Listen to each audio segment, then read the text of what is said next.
Unção e paz, boa noite, nova unção. Amém? Repita comigo assim: nova unção do meu coração.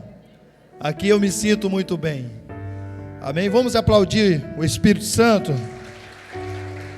Agora diga assim comigo: Espírito Santo, Tu és bem-vindo aqui. Tudo que eu tenho, tudo que sou, eu entrego em Suas mãos. Você concorda comigo, queridos? Amém? Sem perca de tempo, abra a sua Bíblia em Atos dos Apóstolos, no capítulo 7. Nós vamos ler 2 versículos. No capítulo 7, versículo 17 e versículo 20. Esse final de semana para alguns foram bastante corrido.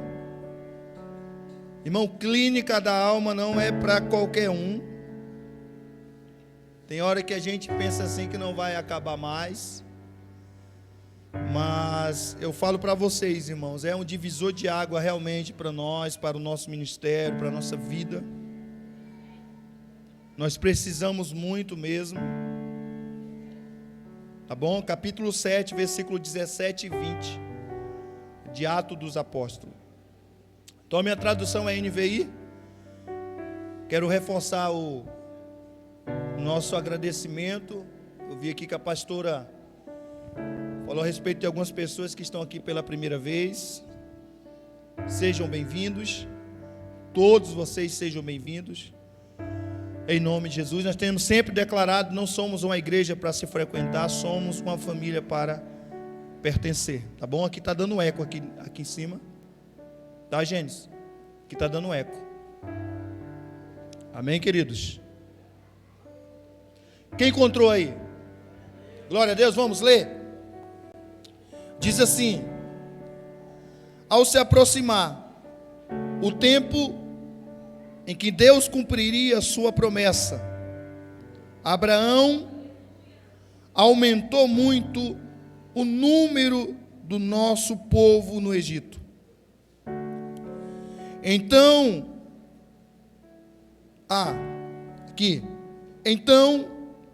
outro rei, que nada sabia a respeito de José, passou a governar o Egito. Versículo 20. Naquele tempo, nasceu Moisés, que era menino, extraordinário, e por 3 meses ele foi criado na casa de seu pai. Somente até aqui, em nome de Jesus. Pai, te louvo, exalto o teu santo nome, te agradeço, atributo tudo ao Senhor, e te peço que tudo que acontecer aqui esta noite seja para o único propósito: glorificar o teu santo nome. Amém e amém. Querido, eu gostaria de compartilhar essa palavra ao nosso coração com o tema: o tempo da promessa vai chegar. E eu gostaria que você olhasse para essa pessoa que está do seu lado e fosse profeta de Deus e declarasse sobre a vida dela: o tempo da promessa vai chegar. Agora olha para outra pessoa do seu lado, para ela não ficar chateada com você, e libere esta palavra sobre a vida dela: o tempo da promessa vai chegar. Querido, o texto que nós lemos, especificamente os 2 versículos, o primeiro fala que o tempo aonde Deus cumpriria a sua promessa. O segundo versículo diz: e neste tempo nasceu Moisés. Quando Deus, querido, falou ao meu coração sobre esse texto, eu fui me aprofundar um pouco mais, e Deus me deu algumas revelações, alguns entendimentos que eu gostaria de compartilhar com vocês esta noite. Primeiro, nós precisamos voltar um pouquinho lá em Gênesis capítulo 11, versículo 27, onde assim está escrito a história de um homem chamado Terá, ou Tera, como você queira entender.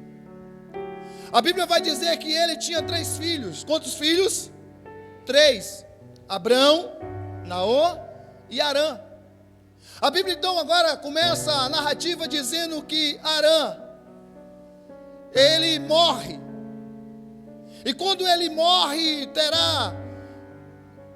ele tem uma ideia, um projeto. E qual é essa ideia, esse projeto, pastor? Sair daquela cidade, em Ur dos Caldeus, aonde ele vivia, para a terra de Canaã. E a Bíblia então vai dizer que ele pega o seu filho Abrão, o seu neto Ló, filho de Harã, e ele vai em direção a Canaã. Querido, a Bíblia vai dizer que eles passaram alguns dias caminhando em direção à terra de Canaã. Eles passaram alguns dias caminhando em direção ao seu propósito, ao seu projeto de sair daquele lugar onde ele tinha perdido o seu filho, um lugar de dor. Porque quando nós perdemos alguém, é gerado dor em nós, sim ou não, irmãos? E aquele lugar fica marcado, e aquele lugar traz em nós algumas lembranças desagradáveis. Então podemos afirmar que ele quis sair daquele lugar de dor, em direção a Canaã.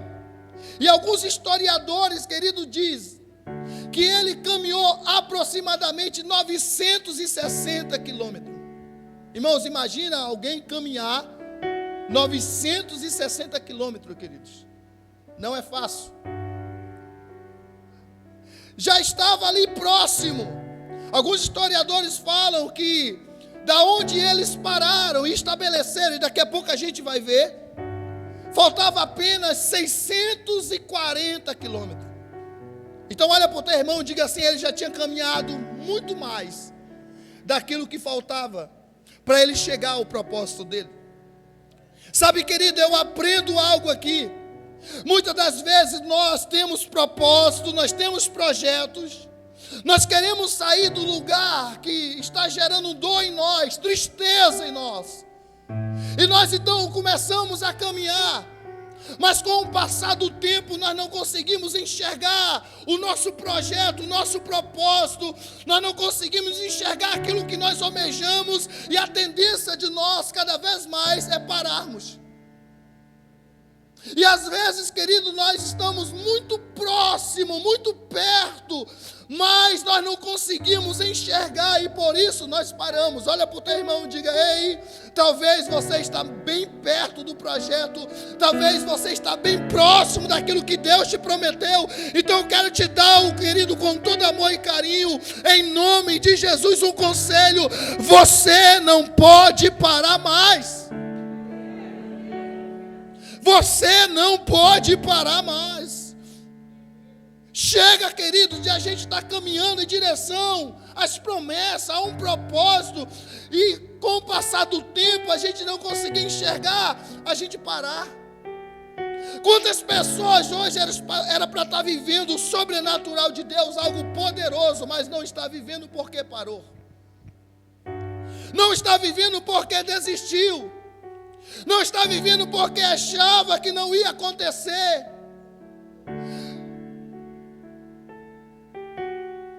A Bíblia fala que eles se estabeleceram em uma cidade chamada Harã. Agora em Gênesis capítulo 12, o Senhor aparece a Abrão. Terá tinha morrido. E quando Tera morre, a Bíblia fala que Deus aparece a Abrão e diz: Abrão, sai da tua terra, do meio dos teus parentes, e vai para uma terra que eu te mostrarei. Querido, isso aqui é algo sensacional. Por quê? Porque Deus não mostrou a terra. Deus apenas falou: sai do lugar que você está, sai do meio dos teus parentes, sai desse ambiente, sai desta terra e vai para uma terra que eu te mostrarei. Deus não mostrou a terra. Por quê? Querido, muitas das vezes nós só conseguimos sair do lugar, caminharmos, quando a gente consegue ver, enxergar. Muitas das vezes nós não queremos, sabe, querido, se mover simplesmente pela voz do Senhor. Muitas das vezes nós fazemos igual Tomé: não basta falarem, eu preciso ver. Olha para o teu irmão, diga assim: muitos milagres aconteceram a partir do momento que alguém ouviu a voz do Senhor. Ele não precisou ver. Levante as tuas mãos que eu quero declarar sobre a tua vida. Ei, você não precisa ver para obedecer. Você precisa apenas crer na voz do Senhor. E muitos milagres irão acontecer na tua vida. Sobrenatural de Deus irão acontecer na sua vida.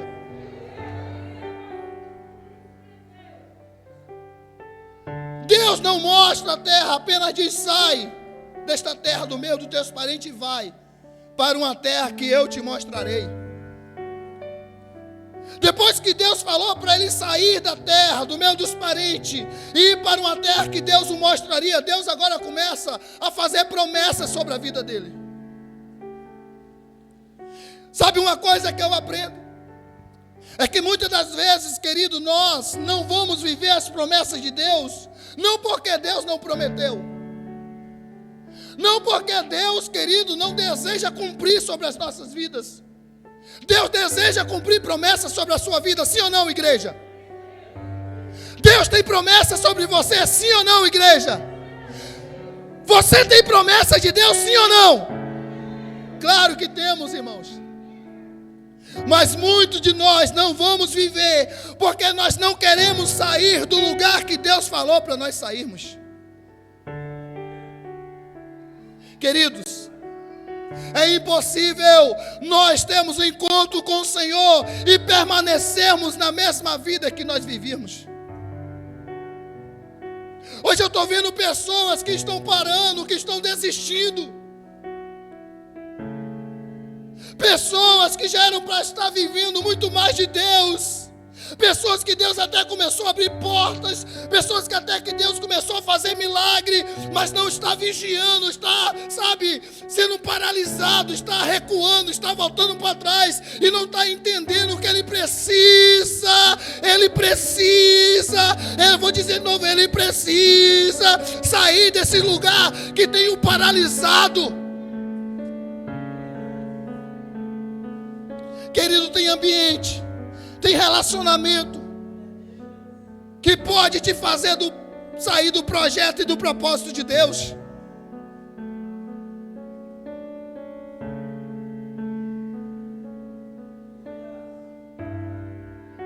Ele sai. A Bíblia vai dizer, queridos, que ele então sai. Ele sai não porque ele viu a terra, ele sai porque ele obedeceu a voz de Deus. Eu vou repetir novamente, ele sai não porque ele viu a terra, ele sai porque ele obedeceu a voz de Deus.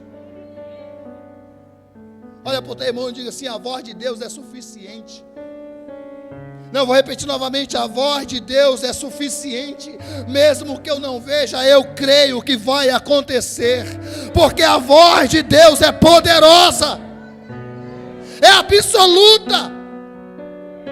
É por isso que o apóstolo Paulo, em 2 Coríntios, capítulo 5, 7, olha o que ele diz: nós andamos por fé e não por vista. O apóstolo Paulo está dizendo: ei, eu não preciso ver para me obedecer, eu preciso apenas ouvir a voz de Deus. Tem pessoas que estão assim: não, eu só saio quando eu ver. Ei, Deus já falou há muito tempo: sai desse relacionamento, sai desse ambiente, sai desta vida, porque eu quero cumprir as promessas sobre a tua vida.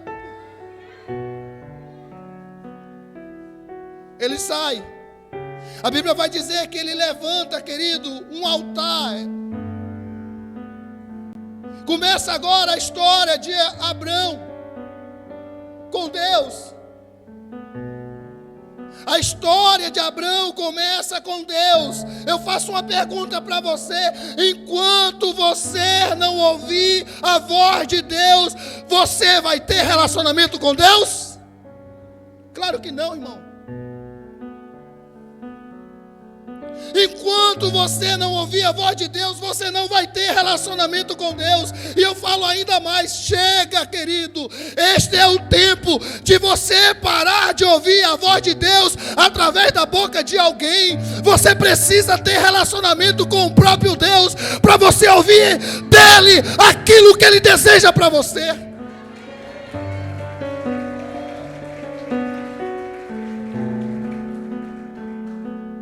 Olha para o teu irmão e diga assim: esse é o tempo de eu não contar mais a história das pessoas, mas contar a minha história.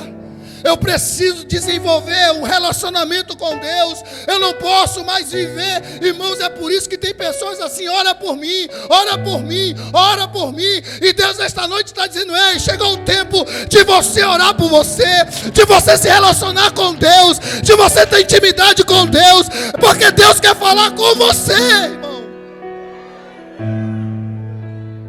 Oh, querido, se Deus não falar com você, se você não ouvir a voz de Deus, se você não tem relacionamento com Deus, como é que Deus vai te usar, irmão?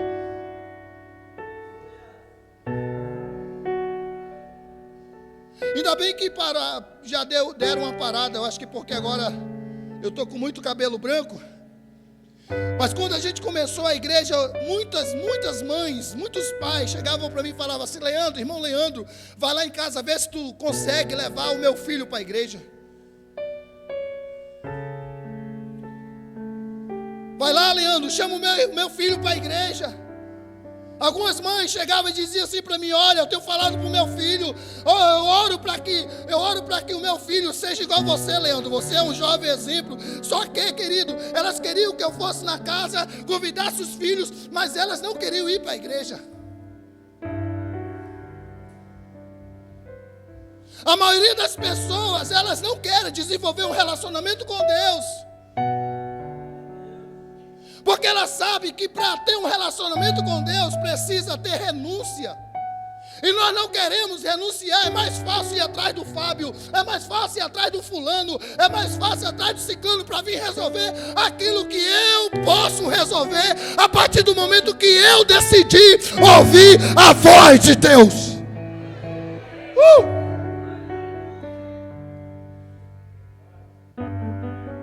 Ele sai daquele lugar.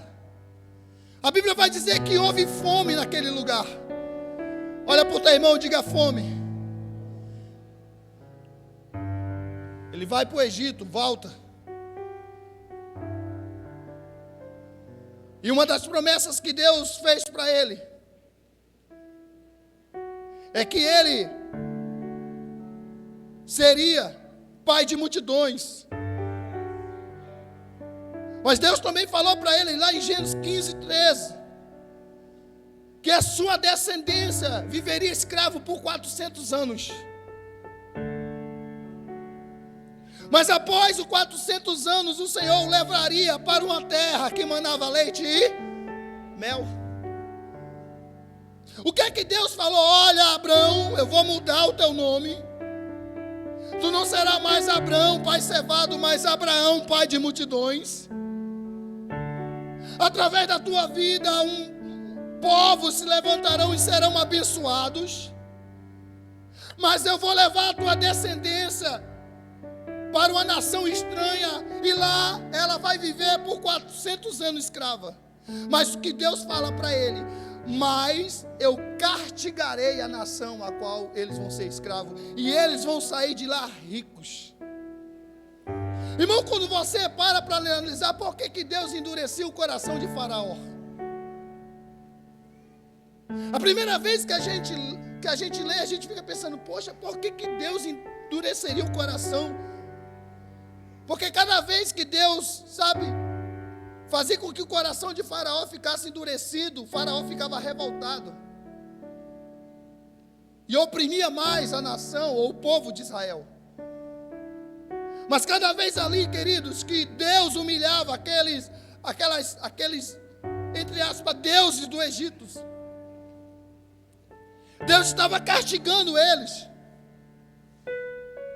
O texto que nós lemos já tinha passado 400 anos. Quantos anos? Sabe o que é que eu entendo? E levante as tuas mãos. É que o tempo, querido, de sofrimento tinha data para terminar. Eu vou repetir novamente. Eu vou levar os teus descendentes para o Egito. Eles vão ser escravizados por 400 anos. Ou seja, eles não vão passar desta data. Levante as tuas mãos. Querido, a Bíblia vai falar. O próprio Jesus diz: no mundo tereis aflição, mas tens bom ânimo. Sabe o que é que eu tenho de Deus para falar para você?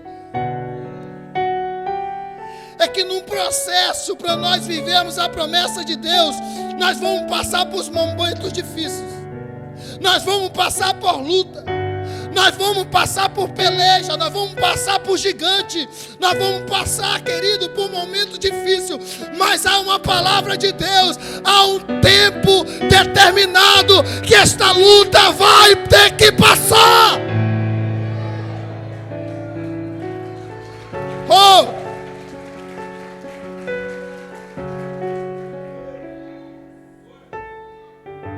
Quando chega o tempo, olha o texto que nós lemos. E chegando o tempo que Deus cumpriria a promessa. E chegando o tempo que Deus cumpriria o quê? A promessa. No original, querido, esta palavra tempo, do 7:17 é cronos. É o tempo que nós usamos, cronos. O que Deus está dizendo? Da mesma forma que é um prazo para as lutas passar, há também uma data determinada para as promessas começarem a se cumprir. Não vou repetir novamente. Da mesma forma que tem data para a tua luta passar, tem data para Deus cumprir as promessas sobre a tua vida. Da mesma forma que ele diz: calma aí, é apenas tantos dias, tantos anos, é apenas isso que vai acontecer, depois disso não vai mais acontecer, mas também eu estabeleço, a partir deste tempo, eu vou começar a cumprir a promessa sobre a vida dos meus filhos. No versículo 20, neste tempo, agora essa palavra neste tempo, não é mais crono, é kairos. Neste tempo nasce Moisés. No primeiro tempo Deus cumpriria a promessa. No segundo tempo, agora não é mais crono, é kairos, tempo de Deus. Levanta-se então Moisés.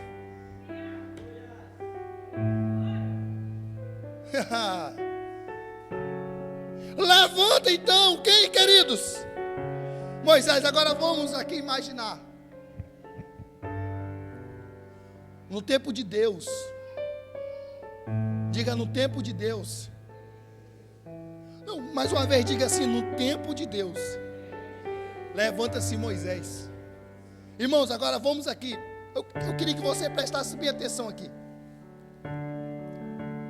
Êxodo capítulo 1, começa então uma história. Levanta-se um faraó que não conhecia José.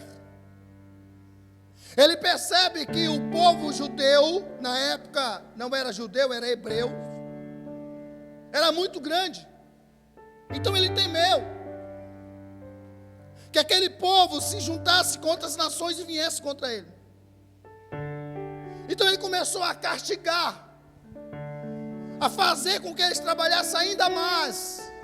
Ele começou a oprimir, mas a Bíblia vai dizer que quanto mais ele oprimia, mais a nação de Israel, o quê? Crescia. Vamos gritar bem alto. Vamos imaginar, querido, quanto mais a luta, mais Deus está dizendo: você precisa crescer. Então ele teve uma ideia. Ele chega para as parteiras hebreias, Sifra e Puã, e determina, dizendo: olha, quando vocês forem fazer o parto das hebreias, vocês precisam matar os meninos e deixar as meninas vivas. Mas a Bíblia vai dizer que elas temeram a Deus e não fizeram. Faraó chama elas e pergunta o porquê. Elas dizem: é porque as hebreias não é como as egípcias. As hebreias, antes de nós chegarmos lá, elas já estão em processo de parto e o menino já tem nascido, na verdade. Então ele teve uma outra ideia. E qual a ideia? Jogar os meninos dentro do Rio Nilo. Então foi nesse tempo, querido, que nasceu quem? Mais uma vez, foi neste tempo que nasceu quem? E diga assim: Moisés nasceu num tempo difícil. Não, diga assim: Moisés nasceu em um tempo onde Faraó tinha decretado a morte. Eu vou repetir novamente. Moisés nasceu em um tempo onde havia um decreto de morte pelo rei do Egito. Levanta as tuas mãos que você vai entender. O decreto de morte era do rei do Egito. Mas havia uma promessa sobre a nação de Israel. Ei, eu quero ser profeta de Deus para profetizar sobre a tua vida. A maldição que alguém liberou sobre você não vai chegar até você, porque antes dessa maldição chegar, já estava estabelecida sobre você a promessa de Deus.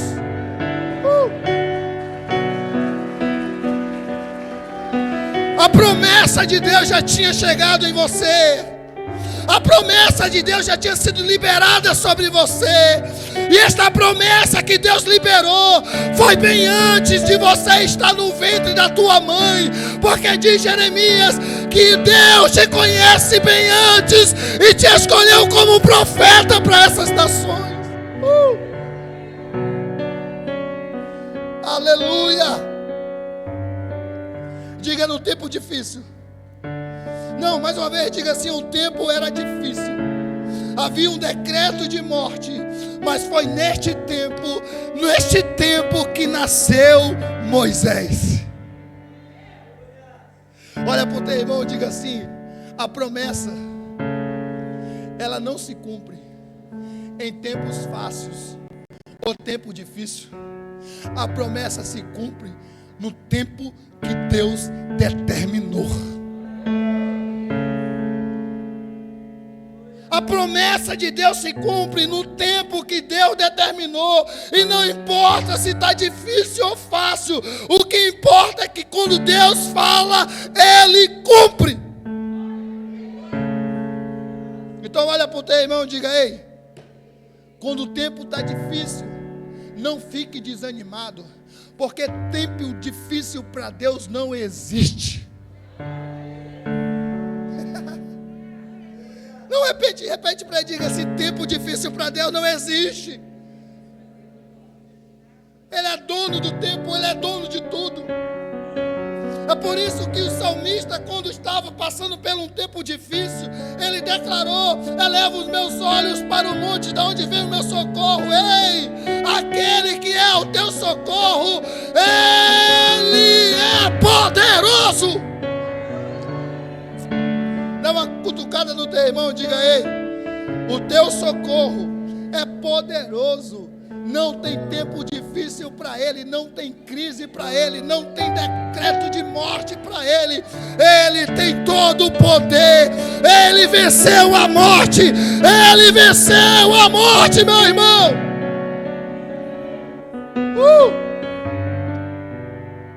Se levanta então, Moisés. Nasce Moisés. Diga: o tempo era difícil. Havia um decreto de morte. Mas era o tempo de Deus. A sua mãe esconde por 3 meses. Quantos meses? 3. Agora vamos aqui comigo, irmãos. A gente já está caminhando para finalizar. Ela guardou por quantos meses? Por que ela guardou a criança? Escondeu? Com medo de matar quem? A criança. Irmãos, hoje à tarde Deus estava falando algo muito interessante no meu coração que eu gostaria de compartilhar.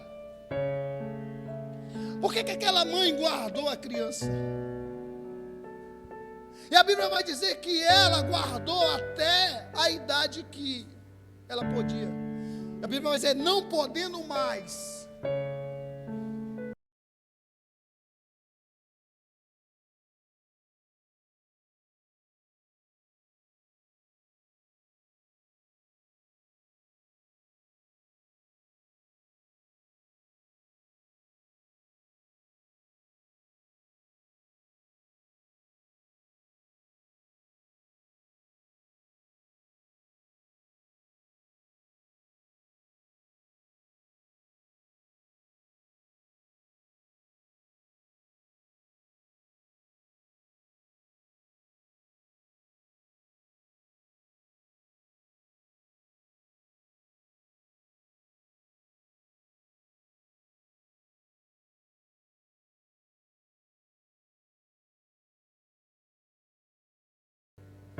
A bênção ainda não foi concretizada, já começa a espalhar para todo mundo, não tem nem a certeza. Tem coisas que Deus nos dá que a gente precisa guardar. E no momento certo, querido, a gente vai e compartilha. Quem está me entendendo aqui? Aí você anuncia. Aí você grita. Ele guarda. Ou ela guarda. 3 meses não podendo mais. Aí o que é que ela faz? Ela pega um cesto, bertuma, e vai e coloca onde? Aonde, queridos? No Nilo. Irmãos, esse momento aqui é muito legal. Vamos imaginar ela, o cestinho, e tudo isso ela estava fazendo de que forma? De que forma, irmãos, ela estava fazendo isso? De que forma? Cadê a mamãe aqui? Vamos imaginar aqui a pastora. Aqui o José aqui. Imagina agora, a pastora guardou o José. O cesto tinha que ser bem grande, né? Ele nasceu meio gordinho, com a cabecinha meio grandinha. Aí, no caso tinha que ser um barco, né? Um navio. Estrala. Brincadeira. Aí de repente a pastora, a Gilmara, não podendo mais guardar o José Álvaro, ela tinha que fazer alguma coisa para esconder ele e jogar no Nilo. Como é que a Gilmara estava fazendo isso? Chorando. Sim ou não? Imagina uma mãe sabendo que existia uma possibilidade do seu filho o quê? Morrer. Então diga assim, ela não estava fazendo tudo aquilo rindo, alegre. Ela estava fazendo ali pensando, vai ser a última vez que eu vou ver quem? O meu filho. Oh, meu filho, esses 3 meses foram maravilhosos. Oh, meu filho, me perdoa, não posso fazer nada. Irmãos, você quer ver uma mãe ou um pai desesperado? É quando chega um momento de impossibilidade. Sim ou não? Irmãos, é muito triste. É ou não é? Hã? Eu não sei se você já passou por isso, de você ver o seu filho chorando com fome e você não tem nada para dar para ele. Eu já passei isso, eu já vivi isso. Hoje eu compartilhei até com os meus líderes aqui. Hoje a gente almoçou e a pastora até falando, poxa, a gente almoçou, mas já passou tempo aqui que a gente não almoçava, porque a gente não tinha condição. E a gente vê os filhos chorando e sabia, o cara vai na geladeira, quando tem geladeira e não vê nada, irmãos, isso dói. A gente fica com aquela sensação de impotência realmente.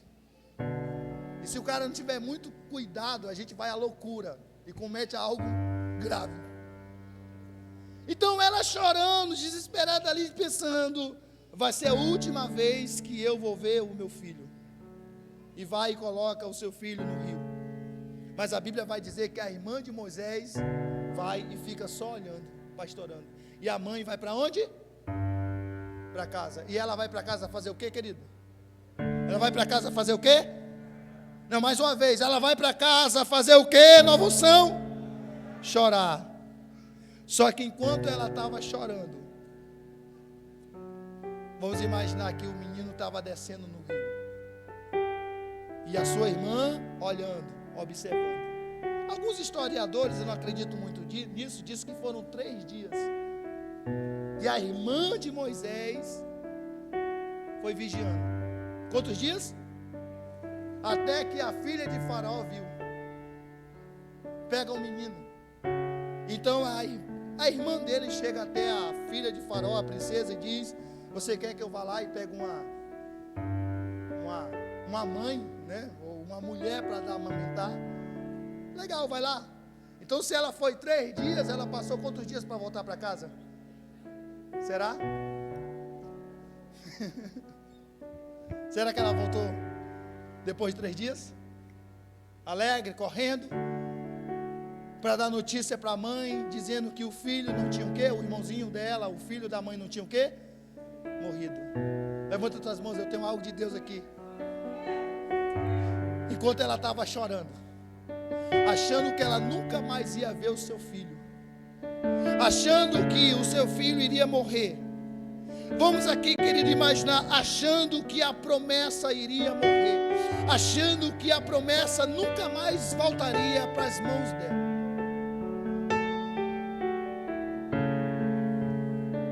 ele nasceu no tempo da promessa.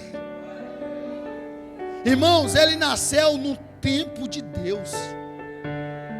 Então sabe o que é que está acontecendo? Aquilo que ela pensava que não ia mais ver, que não ia mais abraçar, que não ia mais ter intimidade ou conviver. Ei, queridos,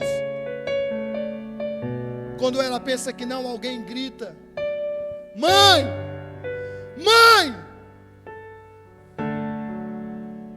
Moisés, meu irmão, ele não morreu. Então onde é que ele está? Imagina comigo, fecha teus olhos, imagina comigo. A filha de Faraó encontrou ele e está com ele. Mãe, ela pediu para mim vir aqui, para levar a senhora, para apresentar a ela. E a senhora agora vai amamentar ele. Irmãos, imagina aqui. E a princesa vai pagar um salário. Você pode raciocinar comigo? Aquilo que parecia ser o fim, volta, ainda volta de forma maior. Porque agora ela não ia ter só o filho e criar o filho, ela ia receber dinheiro. Eu quero ser profeta de Deus para a tua vida. Deus está falando algo aqui sobre restituição. Deus vai restituir. Mas da mesma forma que domingo Deus falou ao meu coração, a restituição de Deus sempre vem com um acréscimo. Quando Zaqueu disse: eu vou restituir, ele falou que ia dar 4 vezes a mais. A restituição de Deus sempre vem com um acréscimo de Deus. Então, pastor, o que o senhor quer dizer? Eu quero dizer para você que o menino voltou para os braços da mãe. Eu quero dizer para você que a promessa voltou para os braços da mãe. Eu quero dizer para você que o sonho voltou para os braços da mãe. Eu quero dizer para você que aquilo que foi Deus que deu, voltou para ela. Porque aquilo que Deus te dá, Ele te dá. E ponto final.